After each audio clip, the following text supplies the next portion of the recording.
Hi guys, అయితే ఈరోజు మనం ఒక 11 కోతులు పట్టాము. రెండు గైస్ ఈ కోతులు ఎట్లా ఉన్నాయో, ఇది లీడర్ అనమాట.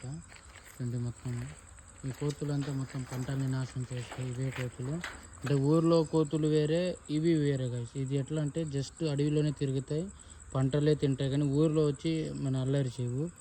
ఇవి కోతులు మాత్రమే ఇట్లా చేస్తాయి, కానీ మన ఊరి కోతులు అట్లా కాదు. రెండు అడవిలో పంటలు నాశనం చేస్తాయి, ఊర్లో కూడా కలిసి చేస్తాయి. ఇవి ఊర్లో రావు.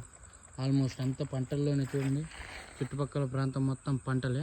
ఆ పంటలంతా ఇవి బాగా పాడు చేస్తున్నాయని మమ్మల్ని పట్టించారు. అయితే ఈ బ్యాచ్ చాలా పెద్దగా ఉంటాయి, మినిమం అంటే 200, 300, ఇంకా అంటే 400 కూడా ఉంటాయి. పెద్ద పెద్ద బ్యాచ్లు ఇవి. కాకపోతే ఏమో జస్ట్ 10 మాత్రమే పడ్డాయి మాకు. చూడండి గాయస్, ఇలాగా మీ ఊర్లో కూడా పడతాము. పట్టేయాలనుకుంటే ఇంట్రెస్ట్ ఉంటే మమ్మల్ని పిలవండి, వచ్చి పట్టిస్తాము. ఓకే గాయస్, ఎలాంటి హాని చేయం, దీన్ని సేఫ్గా అడవిలోనే విడిచిపెడతాం. ఓకేనా గైస్? ఓకే.